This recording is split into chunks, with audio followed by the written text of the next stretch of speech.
Now to turn to a discussion of the wider impact in the story we've been covering all day, Ahmaud Arbery's death, and what this trial means when it comes to race relations in this country. And we're happy to be joined now by DeRay McKesson. He co-founded the group Campaign Zero, aimed at reducing police violence. He's a leader in the Black Lives Matter movement. He's been involved in organizing for justice and innovative approaches to get it across the country. DeRay McKesson joins us now. DeRay, thanks very much for being with us, really. It's good to be here.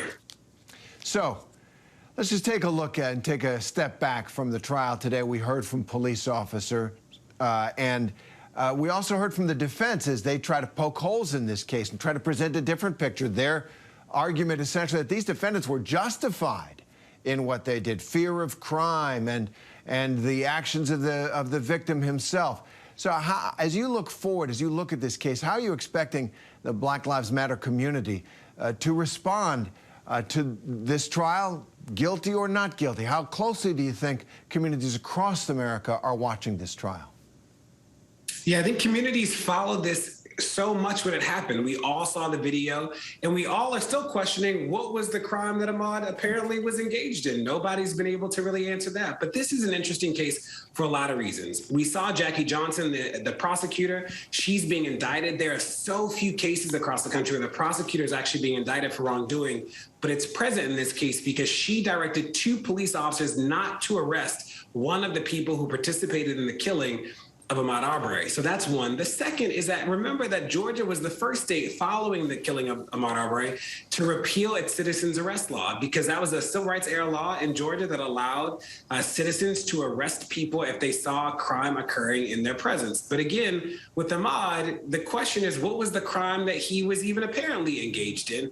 Nobody knows. So I think that people are going to watch this closely. This is vigilantism, I guess, but vigilantism is often in the presence of some sort of wrongdoing. This was really just straight old racism and white supremacy that we saw on display on film. You know, and DeRay, I'm 61 years old, and I can't believe we're having trials again, not just one, obviously, but one after another, which show us in these terrible moments the not just the ghosts, but the living presence of the worst aspects of our country. Now, that does not say that the defendants are automatically guilty. We'll let the jury decide that. But as that jury takes a look at it, we do know the jury selection here resulted in a jury with 1 black person and 11 white people. So how do you read that? Does it say anything to you about the justice system that we are proceeding in this way in this case? It reminds us that we have a lot more to do, right? You know that those racial dynamics do not represent the community at large. And people have been yelling about this for a long time. You know, it's one of those things that we see in communities across the country where juries are not representative of the communities, of the racial demographics in those communities. And, you know, there's a question of even whether this trial should happen in the same community that in so many ways participated in a cover-up, right? Like, what does it mean that the police officers really didn't do an investigation? What does it mean the prosecutor, again, is being indicted for collusion in so many ways? And what does it mean that people across that community covered this up? And if there wasn't a video, I don't know if you and I would be talking today. And that video, you know, is really some of obviously the most terrible and powerful evidence. So how do you think these video recordings, the body cams that now police across the country are more and more required to wear, even in the smallest jurisdictions, and then, of course, the video taken at the scene itself of the death of Ahmaud Arbery, how much of a difference has it made in this case, getting people to pay attention to it and also, you know, providing the grounds for the jury to look at what actually happened? It's huge. You know, in so many ways, I remind myself that seeing is believing. That when we tell people these things happen, they think that we're embellishing. So remember with George Floyd, great example. Before we saw the video, George Floyd's death was listed as a medical emergency. This idea that he had a heart attack and that led to his death. But when we saw the video, we realized that that wasn't true. Same thing with Ahmaud Arbery.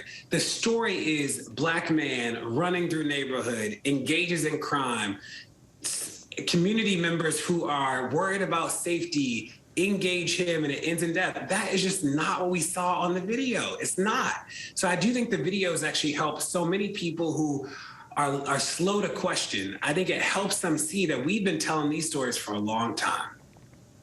We have. I've covered some of them myself, as you say. I'm old enough to remember the trial of the police officers who beat Rodney King. And that trial would not have come. Those crimes would not have come to light. The police eventually acquitted in the state court were it not for a videotape. But I wonder, do you feel that it's Groundhog Day, to use that analogy, over and over, or do you sense that because of this videotape, because we are at least able to see the justice system try to do justice, that we are making progress on some of these issues? Or are you an optimist or a skeptic or a pessimist on this? Yeah, I'm an optimist about this. You think about places like Maryland. In Maryland, the Speaker of the House, Speaker Jones, President of the Senate, Bill Ferguson, and a host of people worked really hard on a police reform package that was actually really progressive.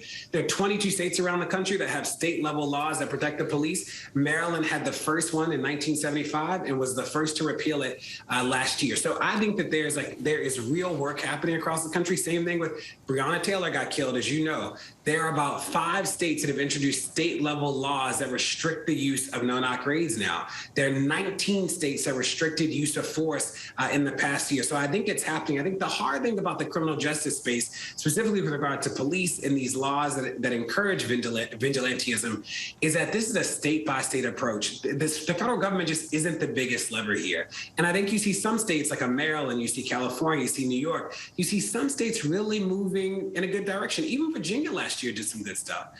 And then you see some other states, Georgia, pretty slow to move. You see some other states, Texas, slow to do things that are right. So I think this is a regional state-by-state thing. Overall, though, I do have a lot of hope. Well, I'm heartened by that, and I thank you for it. And I must also say that in the discussion and in the protests that have arisen over the past few years on this, one of the phrases that has stuck in my mind and heart is the sense of violence done to the black body, and abstracted it like that, which also personalizes it in a way. And today in this trial, we heard the police officer on the scene say he did not attempt to render aid to Ahmaud Arbery because it wouldn't have been safe, he thought. Arbery's mother outside the court says she was confused why more wasn't done to help him. Now, of course, he was grievously wounded, but I couldn't help but think of that, of other black bodies that have laid in the street without care, it seemed, without attention being paid, without dignity being offered. And is that something that might have gone on in this scene, do you think? Yeah, remember, that's a parallel to George Floyd. There was no aid rendered to him either, right? That, like, the police and vigilantes and people who participate in white supremacy, they could make different choices, but they've chosen not to. That, like, those, in this case, these group of white men hunted him down. They chased him like an animal and then lied about it. The police participated in protecting it. The prosecutor participated in protecting it. Across this, I'm reminded that people made a set of choices that led to Ahmaud Arbery's death. It wasn't random. This wasn't happenstance. These are deliberate choices that people made. And like you just noted, they chose not to help him when they could have. They chose to let him bleed out. They chose to let him die. And now we're seeing a trial about the repercussions. And what does this tell you in general about the justice system, about the systemic issues that are issues of the heart and issues of power as well? How do you see this capturing some of those? Yeah, so remember that the scary thing about this trial is that there was a law in Georgia that essentially allowed citizens to arrest people that were engaged in crime. That the citizens arrest law was not productive in the sense that we know that these laws all across the country have been used to provide legal cover for white supremacy for generations. And I think that that's what the defense will continue to harp on, that yes, you might be upset with the outcome. Yes, you want Ahmaud Arbery to live, but the law allowed it. And the question for all of us is, what was the crime? The only crime, if at all, was Ahmaud Arbery being black, and that is no crime today. So we saw that this was white supremacy in display, and we saw that, like, Ahmaud should be alive today. There's no reason why he should be dead. That is absolutely for sure. DeRay McKesson, thank you very much for being with us, and thanks for the work you're doing. Thank you. Hi, everyone. George Stephanopoulos here. Thanks for checking out the ABC News YouTube channel. If you'd like to get more videos, show highlights, and watch live event coverage, click on the right over here to subscribe to our channel. And don't forget to download the ABC News app for breaking news alerts. Thanks for watching.